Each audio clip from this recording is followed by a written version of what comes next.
Te Dakota Te Whānau o Aotearoa Unitarians.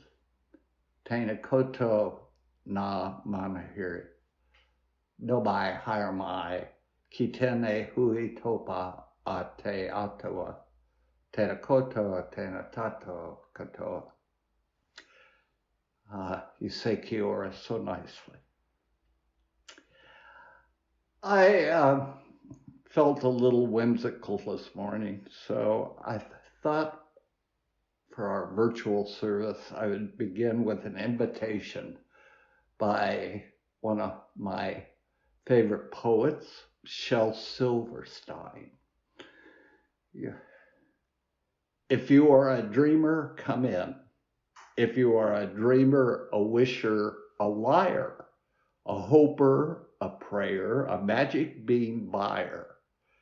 If you're a pretender, come sit by my fire, for we have some flax golden tales to spin. Come in, come in. I have a different kind of opening song this morning. It's by the Indigo Girls, and it's entitled The Closer to Fine. The lyrics are there, so if you figure out the tune, you can sing along. I'm choosing it because my focus this morning is on the wisdom that we gain from asking questions. For the title of my musings later are, why? Because. Let's play the first song.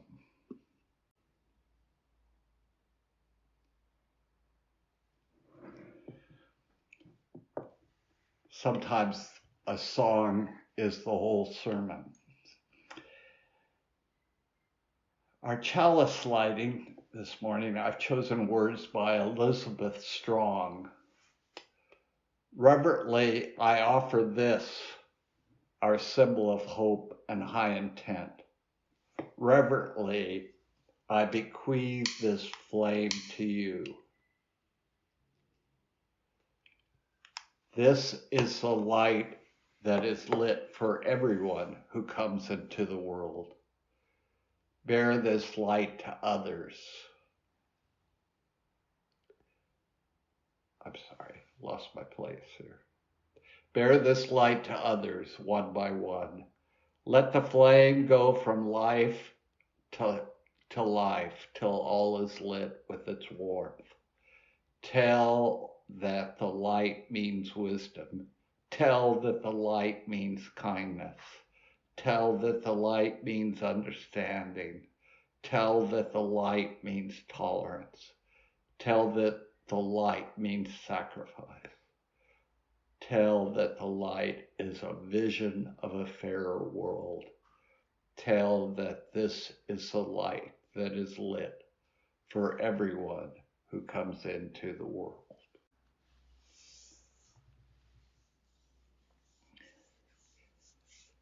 My reading for this morning is drawing upon Buddhism, because wisdom is the key thing in Buddhism. In some religions, we see that faith is paramount. In still others, we see that meditation is supreme.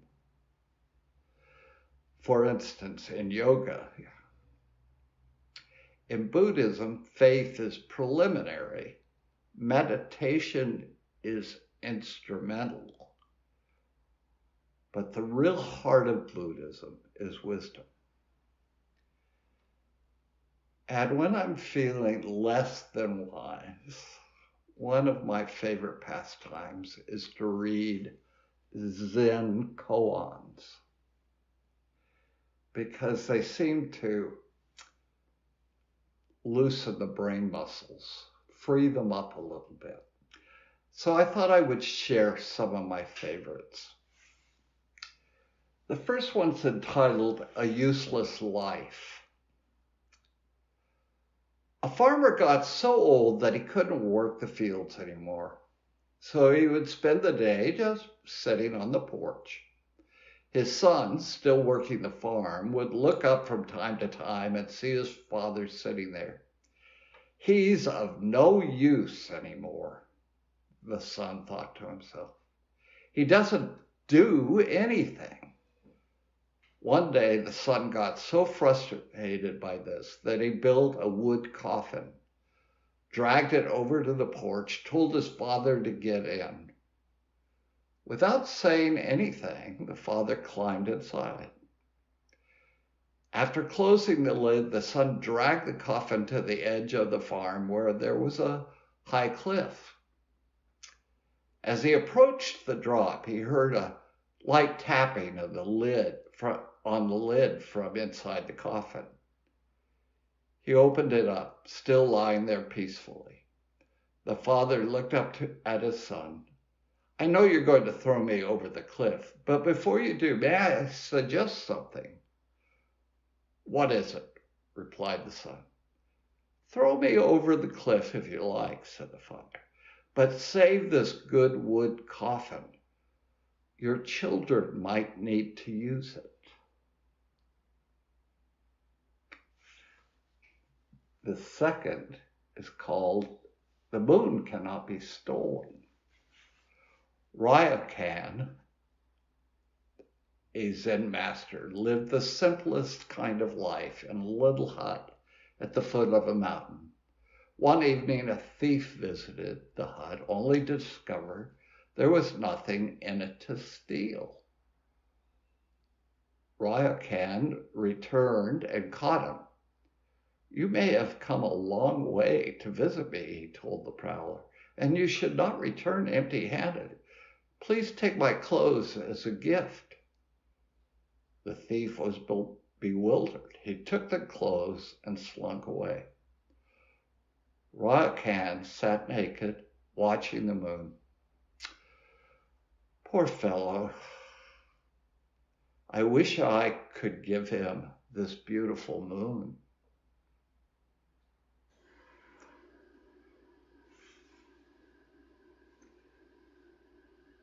The next one is called The Other Side. One day, a young Buddhist on his journey home came to the banks of a wide river. Staring hopelessly at the great obstacle in front of him, he pondered for hours on how to cross such a wide barrier. Just as he was about to give up his pursuit to continue his journey, he saw a great teacher on the other side of the river. The young Buddhist yells over to the teacher, "Oh, wise one, can you tell me how to get to the other side of this river?" The teacher ponders for a moment, looks up and down the river, and yells back, "My son, you are on the other side."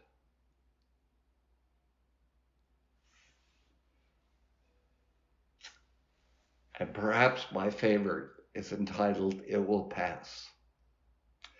A student went to his meditation teacher and said, "My meditation is horrible. I feel so distracted, or my legs ache, or I'm constantly falling asleep. It's just horrible." "It will pass," the teacher said matter-of-factly. A week later, the student came back to his teacher. "My meditation is wonderful.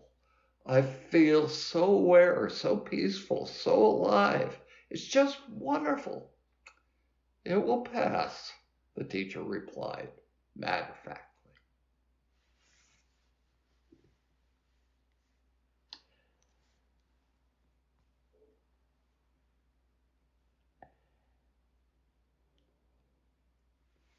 The song I chose to prepare us for my musings was written by Odetta Holmes for Woody Guthrie, and it's called Why, Oh Why? Let's find out.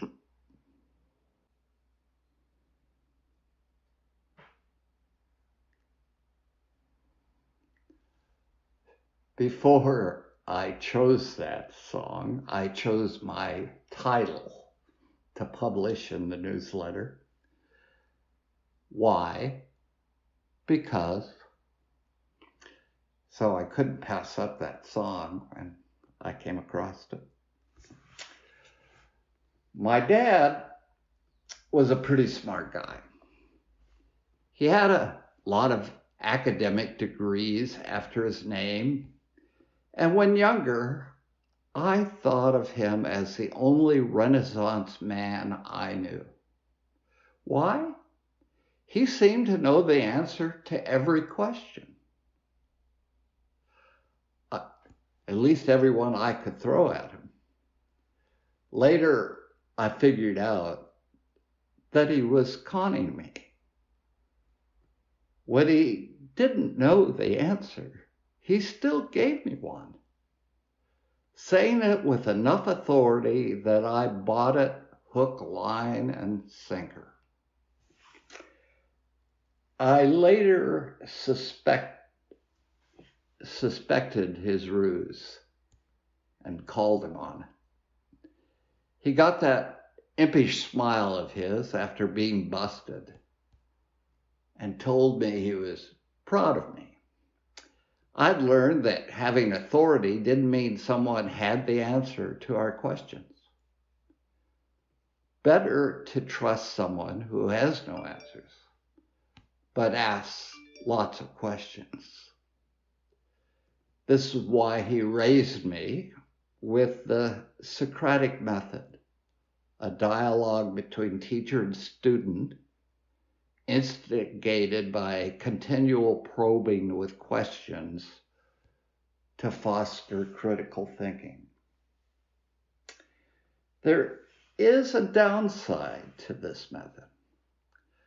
I can remember thinking, as a high school sophomore, which you may know literally means wise fool, that a time would come when I would know all the answers. But as I asked lots of questions, per my father's guidance, each revealed how much more I didn't know. I realized that if I continued following this method, a time would come when I knew less than nothing. I found this disheartening. When studying King Lear about this time I thought I knew everything, I was struck by the fool's admonishment, "Thou shouldst not have been old till thou hadst been wise." It is a rebuke I hope never to have directed at me, lest I be the fool. It became my life's mission to achieve wisdom. Now, it may be too late. In spite of knowing lots of things, I am old and question if I am yet or ever will be wise. The comedian Louis C.K. talks about children's questions, for they are prodigies of the Socratic method. He used to think, when I have a child, I will answer all their questions. Well, do you know what? You can't. It's impossible. If you've ever been a parent, you know that the child never says, "Oh, thanks, I get it." They don't say that. The questions just keep coming. Why? Why? Why? Louis C.K.'s daughter asked, "Papa, why can't we go outside?" "Well, because it's raining." "Why?" He searches for an answer. "Well, water is coming out of the sky." "Why?" "Because it was in a cloud." "Why?" "Well, clouds form when there's a vapor." "Why?" "I don't know. I don't know anymore." Those are all the things I know. Why? Well, because I didn't pay attention in school. I went to school, but I didn't listen in class. Now you know what his daughter's going to say. Why? And there's no answer. So eventually the conversation gets really abstract because at one point he just gives up and says, well, because some things are and some things are not. Why? Now he's getting really frustrated. Well, because things are not, can't be. Why? Because then there would be nothing. Because then nothing wouldn't be. You can't have nothing isn't. Everything is. Why? Just eat your French fries. Parents are relieved when their children get past the why stage because the truth is we just can't answer every question. There are more questions than there are answers. I learned that when my 3-year-old daughter asked where babies come from. Conventional wisdom said, just answer the question in the simplest way possible. Each simple answer led to another question. By the time she finished her interrogation, she had the full picture, one qualifying her to be an obstetrician. When finished, she asked one more question. Could she have a cookie? And so one key concept in wisdom is in admitting what you don't know. It was Socrates who told us that the only true wisdom is in knowing you know nothing. That rang a bell with me and gave me hope.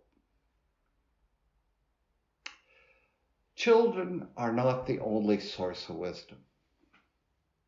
Many years ago, I led 12-step groups in hospital rehab units.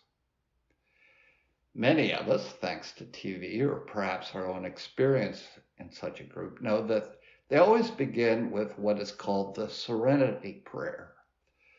God, grant me the serenity to accept the things I cannot change, the courage to change the things I can, and the wisdom to know the difference.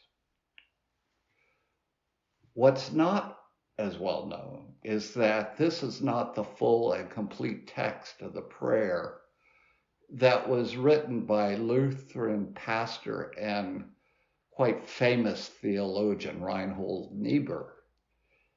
It continues like this: living one day at a time, enjoying one moment at a time, accepting hardship as the pathway to peace, taking as Jesus did the sinful world as it is, not as I would have it, trusting that you will make all things right if I surrender to your will, that I may be reasonably happy in this life and supremely happy with you forever in the next. Amen.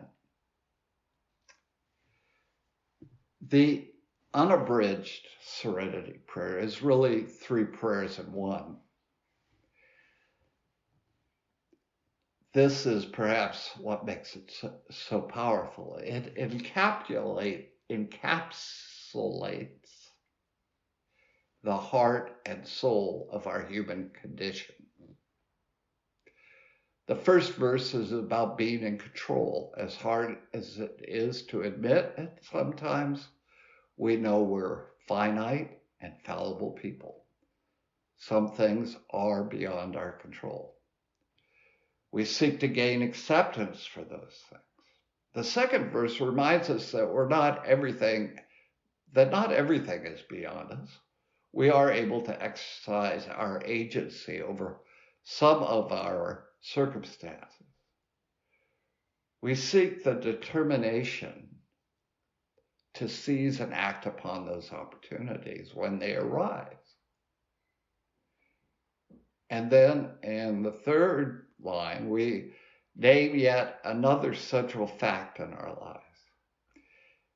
That, as one of the readings in our UU hymnal by Wayne Arneson states, the way is often hard, the path is never clear, and the stakes are very high. We seek the power of discernment and unmuddling of our minds, the conversion of confusion into clarity.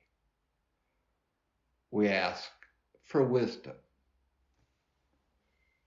Wisdom raises the challenging question of discernment, or our ability to distinguish between things, between what we can change and what we're powerless to do, between right and wrong, between good and evil even. When we're talking about discernment, we're usually not talking about making a simple either or choice, about taking a sheet of paper and dividing it down the middle and putting the pros on one side and the cons on the other, then toting them up to see which side wins. Wisdom and discernment are altogether different.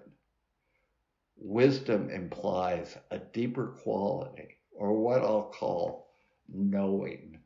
Knowing is not in the intellectual sense of certainty, but in the gut level sense, the heartfelt sense. As Scott Taylor puts it, the math of wisdom is often the opposite of what we think. It's more a game of subtraction than addition. Often, accumulation of knowledge does not get us closer to wisdom. It's just in the way. There's a sorting, he says, a simplifying and stripping away that needs to occur.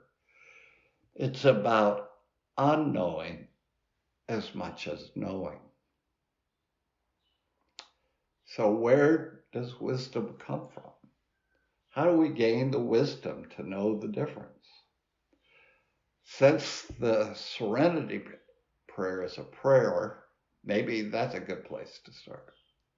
Yet I confess to struggling with the word prayer. Too often we pigeonhole prayer into that tiny little box of what's called intercessory prayer. Those are the kind of prayers where we ask God to intervene in our lives so we can achieve a particular outcome. Please, God, such a prayer says, help get Timmy out of the well. And God, help me find a good parking space. This is an even bigger problem when you're a non-theist. To whom am I addressing my prayer? But prayer is so much more than just wishful thinking. I define prayer as an opening up to all that is within, between, and beyond us. It's about making connections with both the known and the unknown. It's admitting that we're finite, but when we can plug in to that system, when we can experience our unity with it, we're opening ourselves up to its wisdom. We can access or gain wisdom by allowing ourselves to open up to the rhythm and melody of the universe and to be able to actually hear it. Experience can also be a source of wisdom, if we're wise enough to recognize it. I'd like to think that with age comes wisdom. After all, there has to be some benefit to aging. But experience can be a tough teacher, and sometimes we're not such great learners either. In his book, Callings, Greg Lavoie puts it this way: our powers of discernment, of clarity, are routinely clouded and informed by all manner of impulses, hankerings, emotions, ulterior motives, and intuitions. We've all been there, haven't we? That place where we keep trying and trying something, hoping for a different result, even long past the point where we know it's not going to happen. That's insanity, not wisdom. Deep down, we know we can only change or control ourselves, our own reactions, our own responses. So yes, experience can be a source of wisdom, but sometimes, maybe even often, even when we wish it to be so, experience does not inevitably lead us to wisdom, discernment, or clarity. The wisdom to know the difference between what we can control and what we can't, between who or how we want to be and who or how we don't, between what we want to do and where we want to go or not. Deep and abiding wisdom can be gleaned from a variety of sources. But I believe ultimately it comes down to a single spiritual practice: listening.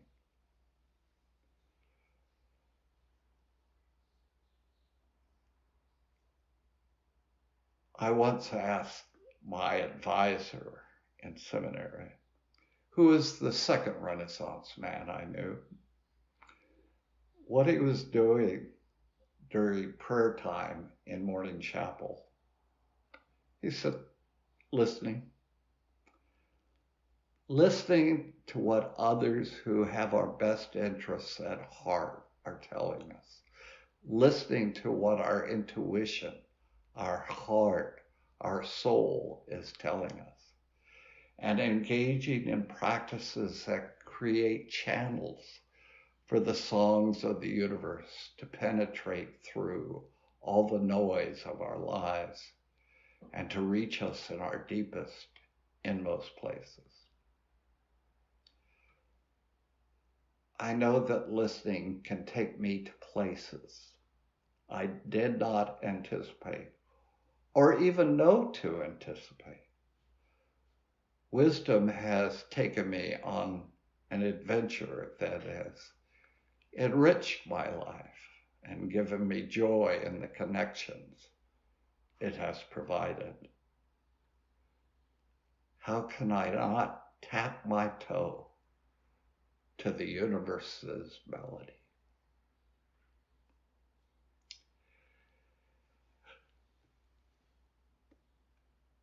And now I invite you to enjoy the wisdom of the Beatles and a golden oldie.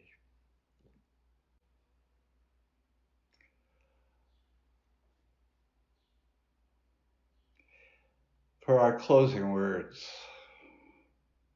I've drawn from M. Scott Peck's book, The Road Less Traveled. The unconscious is always one step ahead of the conscious mind. The one that knows things.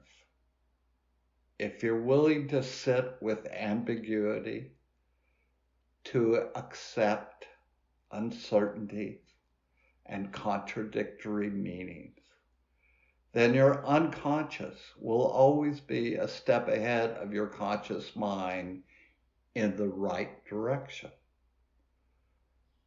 You'll therefore do the right thing, although you won't know it at the time.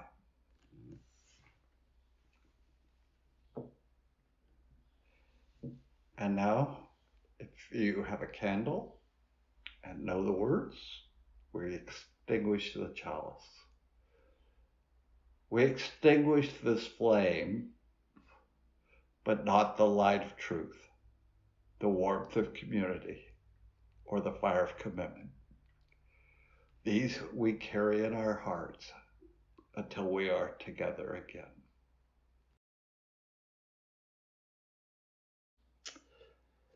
Okay, well, for our conversation starter,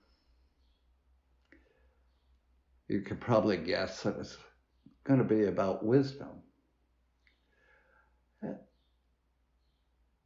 I'd like you to discuss how